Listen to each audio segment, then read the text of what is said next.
Hello and welcome back to This Might Be Nothing, but I might have something, or it might be nothing. Just stay with me. Have you ever had déjà vu so strong that it almost stops you in your place?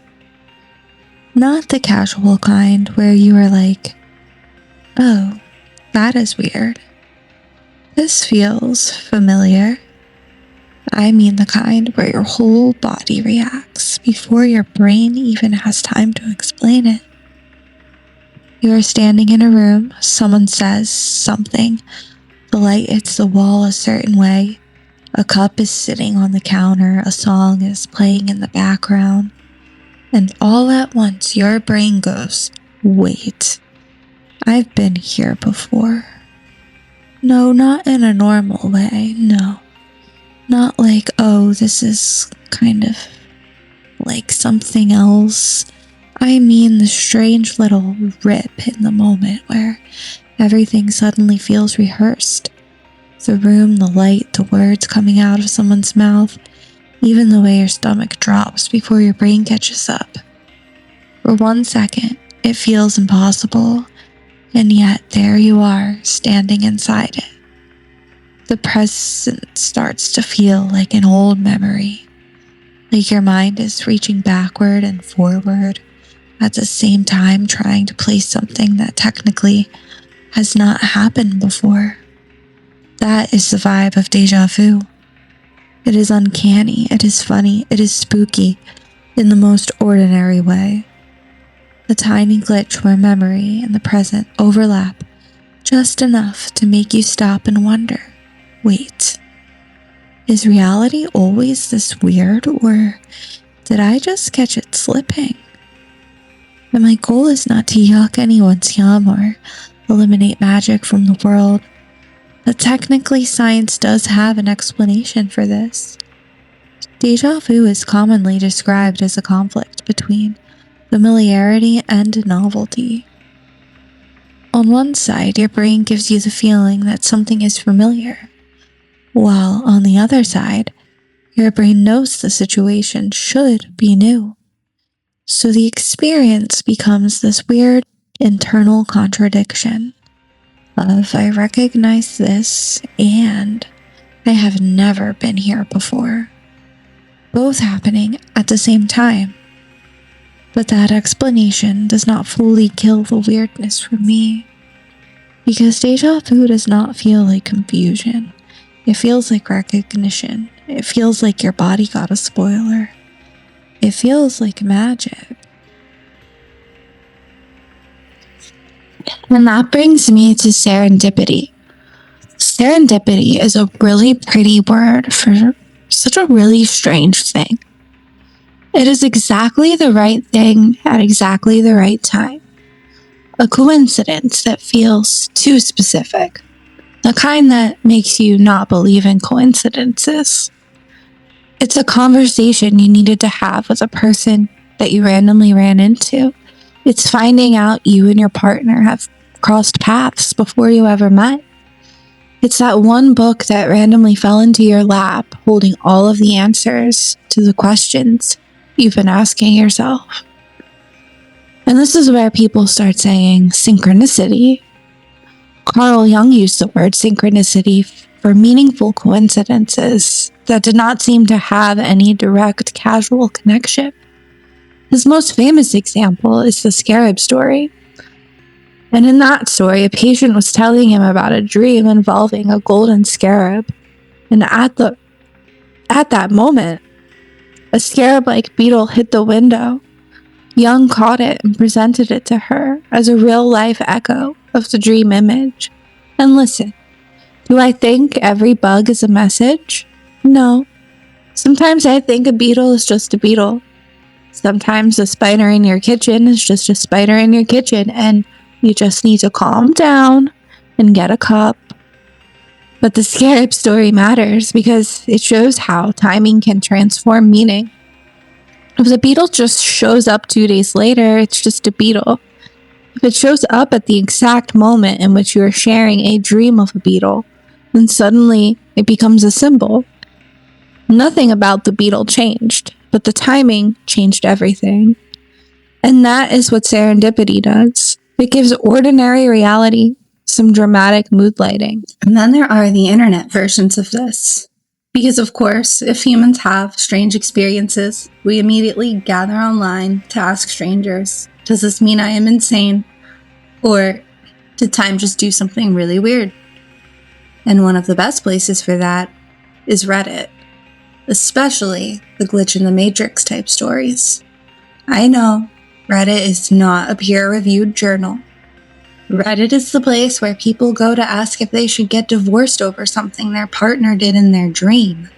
But honestly, I think these stories still matter because they show how people describe these experiences, and they are not trying to sound academic, polished, or impressive. They are just trying to explain the weird thing that happened in their own mind and why it felt real enough to bother them. They say things like, I knew it before it happened, I remembered this moment, I dreamed this place, I lost time, I gained time, someone disappeared. It's like the future leaked. And one short Reddit story that fits this episode perfectly is literally titled, I Think We Saw a Time Traveler. And it's not too spooky, it's actually pretty casual. Yet the subject is about time traveling. I'll read it. So this happened about a week ago. My memory is still pretty fresh. My boyfriend and I were in the car, on the way to get dinner and chatting casually. Everything was normal. As we pulled up to a red light, somebody caught my attention. There was a guy, I would say between 15 and 18 years old, walking on the sidewalk across the street. I noticed him because he looked like he was straight out of 2004. Baggy jeans, gray beanie, and a black t-shirt over a long-sleeve white shirt. I thought it was funny, figured he was some kind of skater, and pointed it out to my boyfriend and made some joke about the guy being from the 2000s. We both agreed that he looked out of place, and that is when we started joking that he must be a time traveler. I said something like, he's probably thinking, whoa dude, where am I? And as soon as I said it, the guy started to look around like he was confused. We were in a car and across a busy street from him, so there's no way he heard us. We remarked that it was weird as we watched the guy look around confused for a few moments. Then we both looked away for no more than half a second. I do not remember why. And we turned back. The guy was gone. At first we laughed and thought it was funny, but the more we looked, the more we realized he had nowhere to go, and he really just completely disappeared. I cannot stress this enough. We barely looked away, and he had nowhere to go, though we would not be able to see him. We both freaked out and drove most of the rest of the way in silence while we thought about time travel. We have not really talked about it since, but we agree that it was obviously really weird. Now, is that proof of time travel? No, obviously not. It could be perception, it could be distraction, it could be the guy ducked somewhere and they just didn't notice. It could be 1,000 normal things. But what I love about that story is not that it proves anything. It is the feeling. The person looked out of place. They joked he was a time traveler. Then he behaved as if he was confused. Then he disappeared. The whole story hangs on one thing.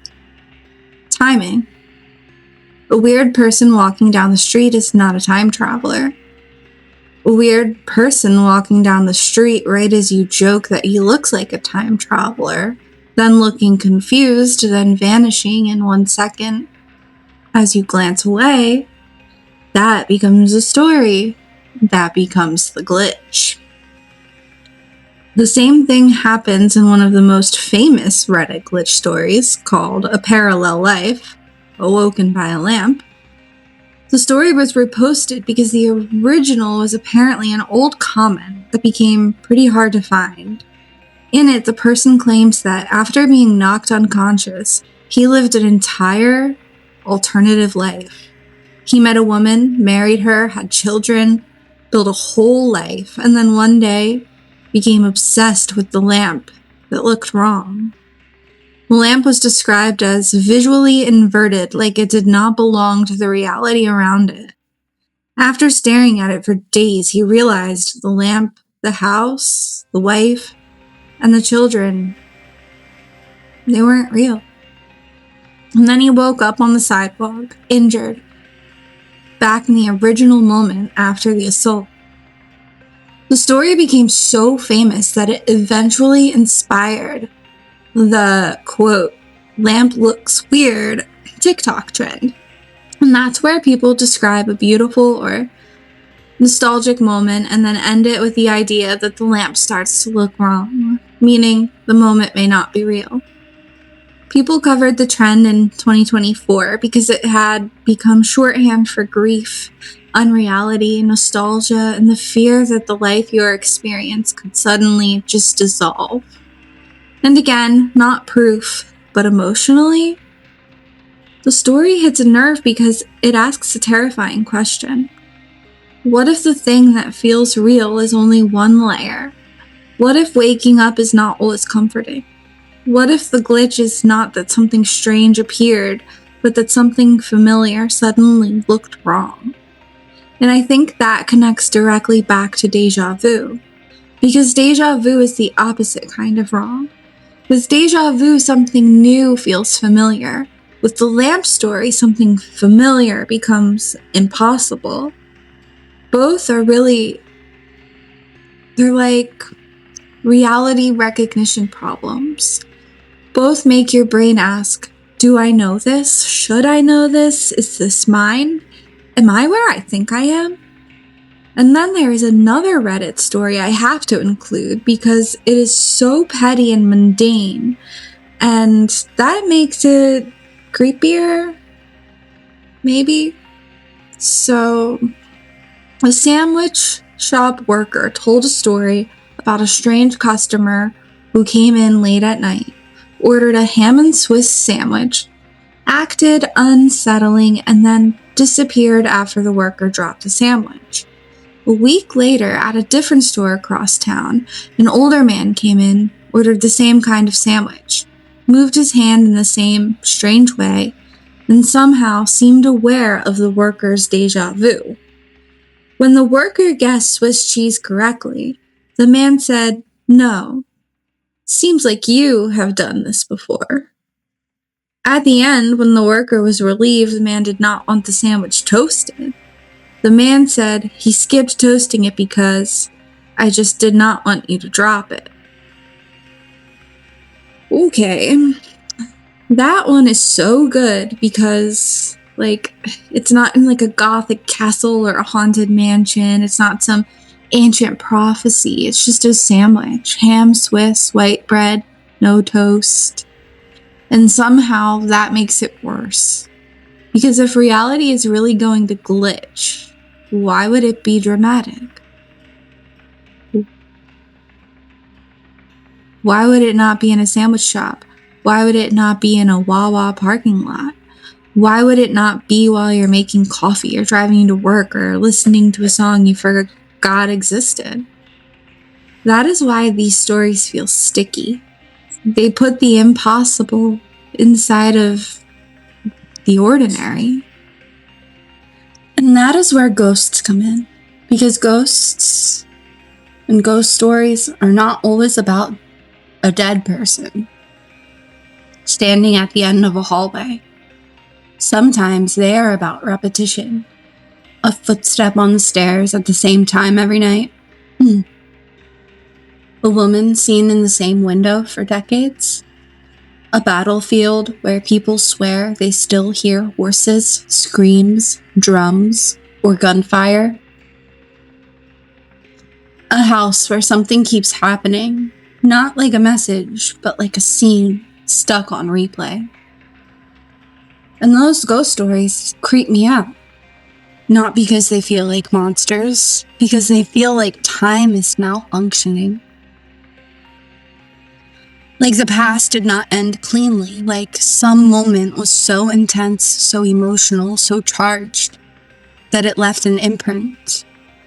And every now and then, under the right conditions, the present gets thin enough for that old moment to show through.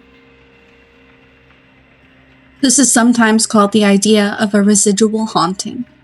Not a spirit trying to communicate necessarily, more like an echo, a recording, a loop. And that concept shows up in different forms, from folklore to paranormal theories like the stone tape idea, where buildings, land, or materials are imagined as somehow holding emotional energy or memory. I am not saying that it is scientifically proven. I am saying it is a very human way to describe the feeling that certain places remember, because we all know that feeling. You walk into an old house and something in you changes. You stand in a historic place and suddenly the air feels heavier. You look at a photograph from 100 years ago and feel this strange little ache, like the people in it are both gone and somehow here. You visit a place you have never been, and for one bizarre second, it feels familiar. And that is where ghosts and déjà vu start touching the same nerve. Because déjà vu also feels like a replay. Not of a dead person, not of a haunted house, but of a moment. A moment where you are living for the first time that somehow feels like it already happened. A memory with no source, a scene with no original cut, a present tense moment wearing the mask of the past. And that is why time feels creepy. We like to imagine time as a straight line, past behind us, future ahead of us, the present just under our feet. But ghost stories do not obey that. In ghost stories, the past comes back. The dead repeat themselves. Rooms hold on to things. A place becomes less like a location and more like a scar. And honestly, I think that is why hauntings feel so powerful, even when we do not know what caused them, because the haunted feeling is real. The body reacts, the room has a mood, the timing matters. The brain starts looking for meaning. And science has its explanations too. Carbon monoxide poisoning has been connected to some haunted house experiences because it can cause symptoms like headache, dizziness, confusion, and hallucinations. There is also the infrasound angle, where very low frequency sound may create strange sensory effects that people interpret as a presence. And I want to be careful here. I am not saying that ghosts are fake. I am not saying that ghosts are real. I am saying that some ghost stories seem less like a person returning from the dead and more like the past bleeding into the present. And maybe that is why they stay with us. Because a haunting is not always a message. Sometimes it is a loop. Sometimes it is an echo. Sometimes it is history replaying in a room that never fully let it go. And maybe déjà vu is the smallest, most personal version of that. Not a ghost in the hallway, but a ghost in the moment.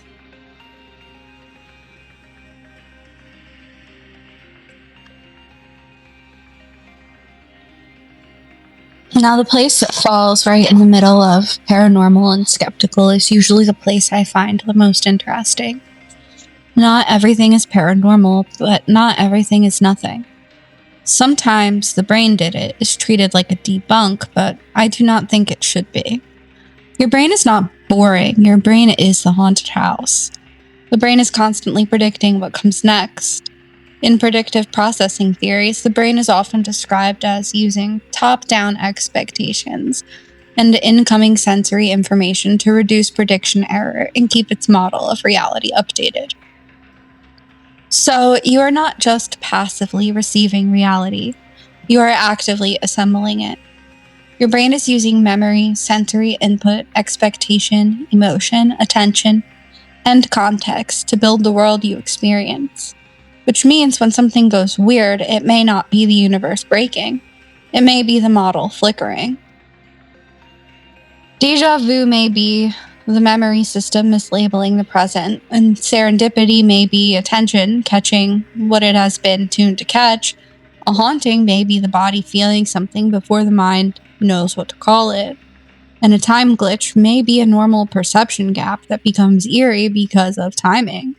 But even if all of that is true, it still leaves us with the weirdest fact. Reality, as we experience it, is stitched together. And sometimes you can see the stitching. That is where ADHD enters this. I have ADHD, and I do not experience time like a straight line. I experience time like an accordion. Sometimes 10 minutes is nothing. Sometimes 10 minutes is an emergency. Sometimes something that happened years ago feels like yesterday. And sometimes something happening tomorrow doesn't even feel real until it's actively on fire. There's research on adult ADHD, and it has looked at differences in time perception, time estimation, and timing. And reviews have argued that altered time perception may be clinically important in ADHD. The phrase time blindness is commonly used outside formal diagnosis to describe trouble sensing time passing or estimating how long things take. So before we even get to physics, some of us already know time is not only clocks. Time is attention, time is urgency, time is memory, time is dopamine, time is trauma, time is whether your nervous system thinks something matters. And that makes me wonder whether some people are more sensitive to the weirdness of time because their internal experience of time is already unstable. Not magical, not special, not I have ADHD, therefore I am a time oracle. Although if scientists find out we have accidentally been perceiving the fifth dimension while forgetting to switch off the laundry, I will not be shocked. But I do think ADHD makes it easier to understand that time is not experienced equally by everyone.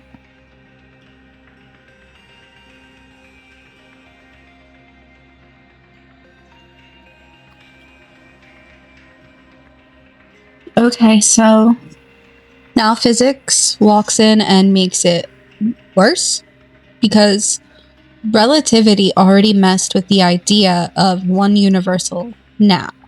In special relativity, whether two distant events happen at the same time can depend on the observer's frame of reference. This is the relativity of simultaneity. It means now is not absolute and universal, as it feels from the inside of ordinary human life. And that opens the door to the block universe idea. And this is some cool stuff. The block universe is connected to eternalism, which is a philosophical view that past, present, and future events all exist in some sense.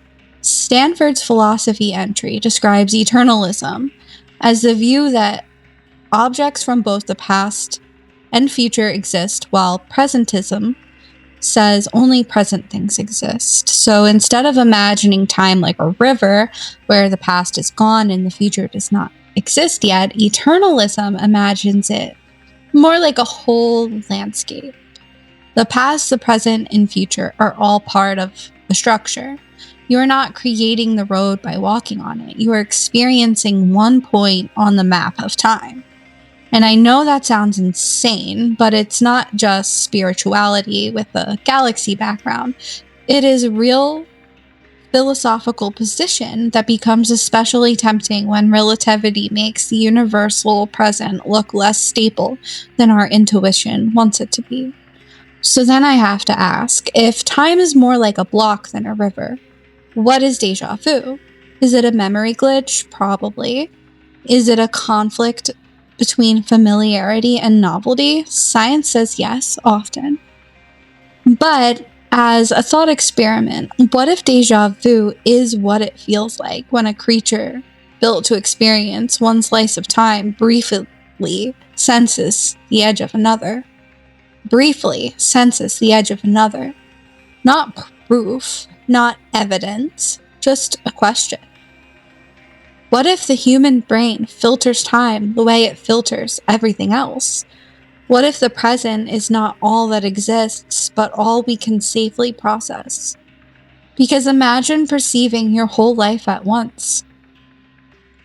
Every version of yourself, every joy, every grief, every goodbye while you're still saying hello, every mistake while you're still making it, every person you will love and every person you will lose.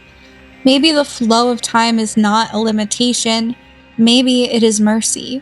Maybe we experience life moment by moment because that is the only way a human nervous system can survive the size of it. But every once in a while, something slips. A dream that later looks like a memory, a moment that feels rehearsed, a person who texts right when you think of them, a song that follows you, a symbol that appears 3 times in one day, a room that feels haunted, a sandwich order that knows what happened last week, a lamp that looks wrong, a man who looks like he stepped out of 2004 then disappears when you look away. And then we get into folklore, because humans have always told stories about warnings, omens, premonitions, dreams before disasters, animals acting strange, figures appearing before tragedy. The Mothman is one of the best American versions of this. Reports of a strange winged creature around Point Pleasant, West Virginia became part of local legend in the 1960s. Then, on December 15, 1967, the Silver Bridge collapsed between Point Pleasant, West Virginia and Gallipolis, Ohio, killing 46 people. Writer John Keel later helped connect the Mothman sightings and the bridge collapse in the Mothman prophecies, turning the creature into a symbol of omen, mourning, and disaster folklore. Now, historically, the bridge collapse was real. The deaths were very real. The engineering disaster was real. The paranormal connection is folklore. But the reason the legend survives is because humans are haunted by timing. We cannot stop asking, what if the signs were there? What if someone noticed? What if the world tried to warn us, but we did not know how to read it? And skeptics will say that hindsight is biased. And they are not wrong. After something happens, the brain goes back and highlights anything that seems connected. The dream becomes a premonition. The weird feeling becomes a warning. The bird on the fence becomes an omen. The flickering lights become a message. But here is where I get stuck. The brain making a story is not nothing. This is how humans make meaning. We survive through narrative. We take chaos and thread it. So maybe the useful question is not always, did this objectively predict the future? Sometimes the better question is, why did this feel meaningful? What pattern did the person notice? What emotional truth did the story preserve? What did the timing do to the meaning? Because timing is the whole spell. A beetle is just a beetle until it hits the window during the scarab dream. A song is just a song until it plays after you asked for a sign. A bridge collapse is an engineering disaster until people connect it to a winged figure in the sky. A Reddit post is just a story until thousands of people say, wait, I know that feeling. And maybe that is the real glitch.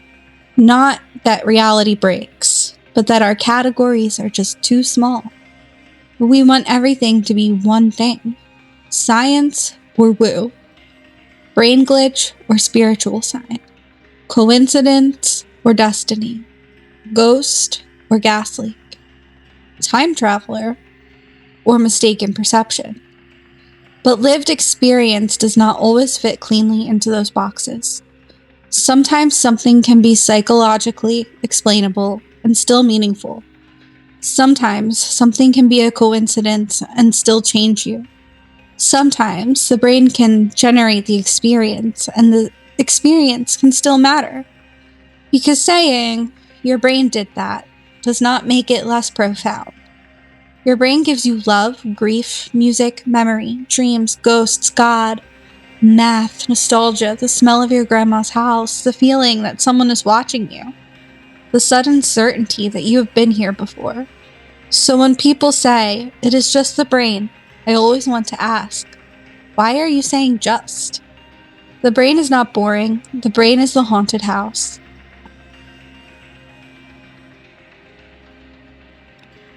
And maybe time is the ghost in it, because we do not experience time directly. We experience it through memory and anticipation, through clocks and calendars, through deadlines, anniversaries, waiting rooms, through childhood bedrooms, through songs that throw you 10 years backwards before you can consent, through trauma that makes the past feel present, through hope that makes the future feel close, through grief that makes the dead feel almost reachable. And sometimes, for 1 second, the system hiccups. The present feels remembered. Future feels nearby. The past feels alive. And the room feels occupied. A coincidence feels arranged. And you are left standing there like, okay, this might be nothing, but it does not feel like nothing. And maybe that is enough. Maybe we do not have to turn every strange moment into proof. Maybe we can let something stay strange. Not because we are gullible. Not because wonder is also a form of attention. And attention changes the world we live in.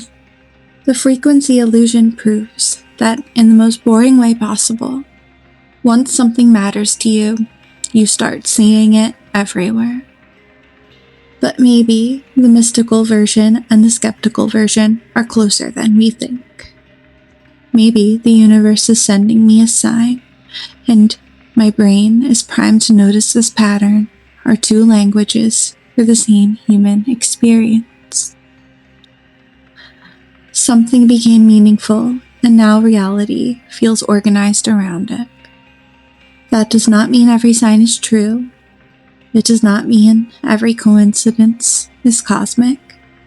It does not mean you should make major life decisions because a license plate had your angel number on it. But it does mean the way we notice the world is not neutral. And that makes reality feel participatory. Not because we control it, but because we are always in relationship with it. We are not just walking through time, we are interpreting it. We are narrating it. We are haunted by it. And maybe, occasionally, we are surprised by how thin it feels. So next time déjà vu hits you so hard you stop mid-sentence, or someone texts you right when you think of them, where the same symbol shows up 3 times in one day, or a room feels full and nobody is there, you do not have to immediately decide what it means. You can be skeptical, you can be curious, you can say, my brain is probably doing brain stuff, and you can also say, but wow, that was weird.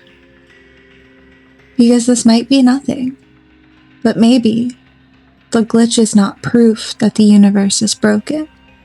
Maybe the glitch is proof that our experience of reality is stitched together.